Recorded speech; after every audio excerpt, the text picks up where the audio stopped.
నమస్కారం గురుజీ, మీ పాదాలకు శతకోటి వందనాలు స్వామీజీ. మా ఆశీస్సులో ఉంటుందమ్మా. స్వామీజీ, మీ అనుకోని కూడా అనుకోలేదు స్వామీజీ, ఎట్లా మీ ఫోన్ కాల్ కలుస్తుందని. నాకు thank you Swamiji, thank you so much Swamiji. God bless you తల్లి. స్వామీజీ, ఇట్లాగా మాకు మ్యారేజ్ చూస్తున్నారు స్వామి. నాది నర్సింగ్ అయిపోయింది. నాకు 2-3 years నుంచి మ్యారేజెస్ చూస్తున్నారు, కానీ ఏది సెట్ అవ్వట్లేదు. ఏం పని చేస్తున్నారు తల్లి మీరు ఇప్పుడు? నేను నర్సింగ్ అయిపోయింది స్వామీజీ. మళ్ళీ ఎక్కడ ప్రాక్టీస్ వెళ్ళలేదా? ఎక్కడ జాబ్ చేయడానికి నర్సింగ్ కోర్స్ పైన? అంటే ప్రెసిడెంట్ అన్ని ఎక్కడికి వెళ్ళొద్దు అంటే కొంచెం నేను వీక్ గా ఉంటాను గురుజీ, అందుకనే ఇప్పుడు ప్రెసిడెంట్ వద్దురే, కావాలంటే తర్వాత వెళ్ళి కానీ అని అన్నారు ఇంట్లో అన్నయ్య. అందుకని చెప్పేసి ఇంట్లోనే ఉన్నాను గురుజీ గారు. సరే అమ్మా, సరే తల్లి. మీరేం కంగారు, త్వరలోనే వివాహ యోగం కలిసి వచ్చేస్తుంది, మంచిగా అవుతుంది. ఇప్పుడు డేట్ ఆఫ్ బర్త్ అంటే మీరు ఇచ్చారు కదా, అది ఒరిజినల్ కాదు. అదే తెలీదు, మాకు మా పేరెంట్స్ కూడా తెలీదు అని అన్నారు. ఇది సర్టిఫికేట్లో ఉండే డేట్ ఆఫ్ బర్త్. అవును, మీకు మీ పూర్తి పేరేంటి? ఝాన్సీ రాణి గురుజీ గారు. ఝాన్సీ. మీ పుట్టుక పేరు వేరే ఇంకేదైనా ఉందా? ఇంకేం లేదు గురుజీ గారు, ఝాన్సీ రాణి. అది కూడా మా అమ్మగారు మామూలుగా జాతకాలు చూసి ఏం పెట్టలేదమ్మా, మాకు ఏదో పెట్టాలని చాలా పెట్టేసాము అని అన్నారు. సరే తల్లి, ఝాన్సీ రాణి. మా అమ్మగారు ప్రెసెంట్ లేరు గురుజీ గారు, అన్నయ్యలు చూస్తారు. ఎన్ని సంవత్సరాలు అయిందా అమ్మ స్వర్గస్థులయ్యి? అమ్మగారు 4 years అవుతుంది గురుజీ గారు. 14 years. 4 years గురుజీ. 4 years. అప్పుడు ఏమైంది, అనారోగ్యం అమ్మకు? అవును గురుజీ గారు, లివర్ క్యాన్సర్. అందుకని. నాన్నగారు ఏం పని చేస్తారు? నాన్నగారు ఆయన ఇంట్లోనే ఉంటారు గురుజీ గారు. ప్రెసెంట్ అయితే 2 అన్నయ్యలు, వాళ్ళే చూసుకుంటారు. వాళ్ళ పెళ్ళ, అన్నయ్యలకి ఇద్దరికి పెళ్ళి అయిందా? ఒక అన్నయ్యకి అయింది గురుజీ గారు, ఇంకొక అన్నయ్యకి సెట్ అయిపోయింది. కాకపోతే అన్నయ్యకి ఏంటంటే నా గురించి కొంచెం ఎక్కువగా ఆలోచన, బెంగ, మీ పైన బెంగ ఎక్కువ. చెల్లమ్మకి పెళ్లి కాకుండా నేను ఎలా చేసుకోవాలి, ఈ లోకం ఏమంటుంది అని కదా. అదే గురుజీ గారు, అందులోనూ మళ్ళీ నా తర్వాత మళ్ళీ ఇంకొక చెల్లి ఉంది. ఇప్పటికే ఏజ్ ఎక్కువైపోతుంది అని నాన్న కొంచెం బాధపడతారు. సంబంధాలు వస్తున్నాయి కానీ అసలు సెట్ అవ్వట్లేదు, మంచి సంబంధం. అవును, వచ్చిన సంబంధాలు సెట్ అవ్వట్లేదు అంటే కారణం ఏంటి? ఏదైనా ఒక చెప్పాలి కదా. అమ్మాయి బాగలేదు, నచ్చలేదు, లా ఉంది, సన్నగా ఉంది, పొడుగా ఉంది, లేదా చూడడానికి బాగలేదు, అందరు నచ్చలేదు, లేదా ఇంకోటి ఏదో ఒకటి రీజన్ ఉంటుంది కదా. ఏ రీజన్ చెప్తున్నారు వచ్చిన వారు? రీజన్ వచ్చేసి ఫస్ట్ వచ్చేసి నేనే రిజిస్టర్ చదువుకుంటున్నానని చెప్పేసి అప్పట్లో పెళ్లి చేస్తారు అని చెప్పేసి కొన్ని నేనే రిజిస్టర్ చేస్తాను గురుజీ గారు. తర్వాత మేము చేసుకునే టైంకి ఏమో కొంచెం కట్నం ప్రాబ్లం, తర్వాత నేను సన్నగా ఉంటాను గురుజీ గారు. మీ వాయిస్ లోనే తెలుస్తుంది మీరు సన్నగా ఉంటారని. అదే దేని వల్ల రిజెక్ట్ అవుతుంది కూడా తెలియట్లేదు గురుజీ గారు. బట్ ఇప్పటి వరకు ఎన్ని సంబంధాలు చూసారు?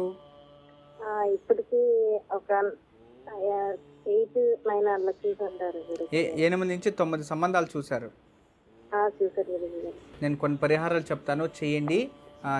గురుజీ గారు, నా డేట్ ఆఫ్ బర్త్ అదే నక్షత్రం అది తెలియదు గురుజీ గారు.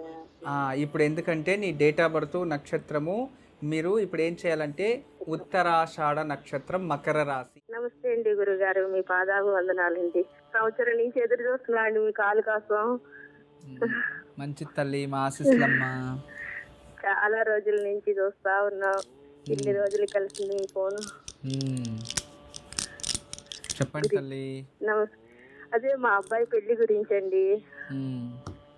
అయితే ఒక అమ్మాయిని లవ్ చేశారంటండి. ఆ అమ్మాయి అవుతుందా లేదంటే బయట సంబంధం అవుతుందా? సంబంధాలు చూస్తున్నారు కానీ ఏం కుదురుతులేదండి, సెట్ అవుతులేదు. ఓని అమ్మాయి లవ్ చేస్తున్నాడు కదా, చేసేయండి ఆ అమ్మాయినే. ఆ అమ్మాయి అవుతుందా అండి? అవుతుంది, ఎందుకు అవ్వదు? ఆ అమ్మాయి ఇంట్లో వాళ్ళు ఒప్పుకోవట్లేదంటండి. ఒప్పుకోవట్లేదా? ఎందుకు ఒప్పుకోవట్లేదంట అంటే ఏమో అండి అది. ఓకే, మంది ఎంత ఆస్తుంది, వాళ్ళది ఎంత ఆస్తుంది, దీన్ని అలా చూసి ఏమన్నా అనుకుంటున్నారా? అంటే వాళ్ళకి ఊర్లో ఇష్టం లేదంటండి, ఒకే ఊరు, అందు గురించి అండి. మా అక్క వాళ్ళ అబ్బాయి. అయ్యా, దాంట్లో ఏముంది తల్లి, అక్క వాళ్ళ అబ్బాయి అయితే సంబంధంలోనే ఉండేది, ఇద్దరు ప్రేమించుకున్నారు, పెళ్లి చేసేయండి అమ్మా.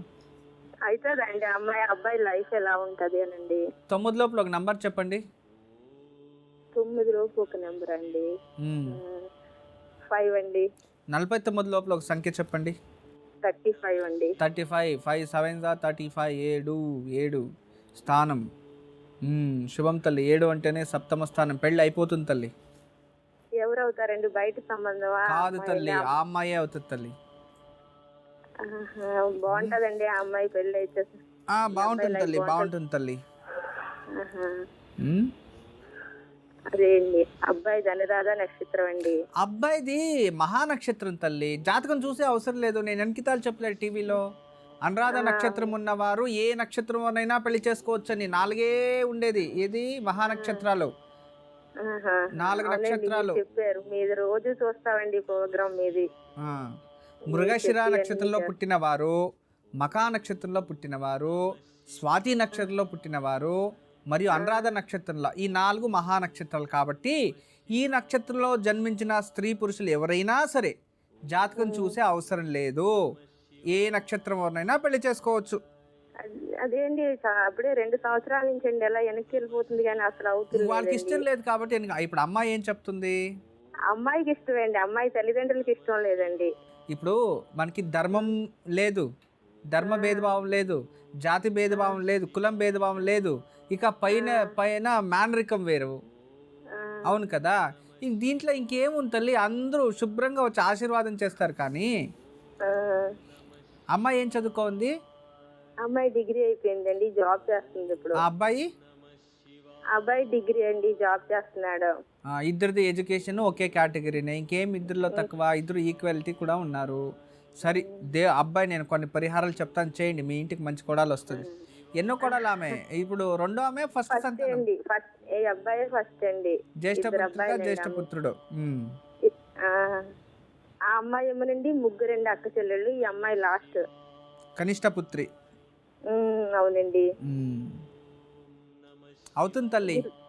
గురుజీ ఆ అబ్బాయి బిజినెస్ లో సెటిల్ అవుతాడండి, జాబ్ లో సెటిల్ అవుతాడు? ప్రస్తుతానికి అయితే జాబ్ చేస్తున్నాడు. 2021 దాకా జాబే చేయాలి, తర్వాత కావాల్సింటే బిజినెస్ అని రాని, అంతవరకు జాబే చేయాలన్నమాట. ఇప్పుడు ఏకదం బిజినెస్ రావడానికి అవ్వదు, బిజినెస్ లో అంత పెట్టుబడి లేదు, తర్వాత అది చేసే టాలెంట్ లేదు అబ్బాయికి. ఇప్పుడు ప్రస్తుతం 2021 వరకు అబ్బాయి చక్కగా ఉద్యోగం చేసుకొని అయితే ఆ అమ్మాయి అవుతుందండి గురువు గారు. మీరు 100 కొబ్బరికాయలు దేవుడి దగ్గర కొట్టినా ఆ అమ్మాయి అయ్యేది. మీరేం చేస్తారంటే, ఎలాగ నా నోట్లో 100 కొబ్బరికాయలను వచ్చేసింది, ఆ అమ్మాయితో పెళ్ళవ్వాలి అని తీసుకెళ్ళి మీ ఇంటి దేవుడి దగ్గర 100 కొబ్బరికాయలు కొట్టొచ్చేయండి, అయిపోతుంది. తర్వాత అబ్బాయికి ప్రతి గురువారము ఈ శనగలు మరియు పసుపు రంగు గుడ్డ, బ్లౌజ్ పీస్ కానీ ఏదైనా కాటన్ది, ఇవి 2 దానం ఇవ్వాలి. ఒక 16 వారాలు దేవాలయంలో దానం ఇచ్చేయండి. ఎవరైనా అయ్యగారికి తీసుకోలేదు అంటే నవగ్రహాల్లో గురుగ్రహం ఉంటుంది, అది పెట్టి చక్కగా రండి. అలా 16 గురువారాలు చేయండి. తర్వాత ప్రతి శనివారం నవగ్రహాలు ప్రదక్షిణ చేయమని చెప్పండి. రోజు గురుపాదక స్తోత్రం చదువుకోమని చెప్పండి. ఇవన్నీ చక్కగా 16 వారాలు చేసుకుంటే తల్లి తప్పకుండా అబ్బాయికి అది కంప్లీట్ అయ్యే లోపే వివాహం కలిసి వస్తుంది. మీరు ఎప్పుడన్నా మంచి ముహూర్తం పెట్టుకొని వాళ్ళిద్దరికీ పెళ్లి చేయండి, మీ ఇంటికి చక్కగా ఆహ్వానించండి తల్లి. ఎప్పుడు మా ఆశీస్సులు ఉంటుందమ్మా. నమస్తే. భవానీ గారు విన్నారు కదా, గురూజీ చెప్పింది పాటించండి, తప్పకుండా శుభం జరుగుతుంది.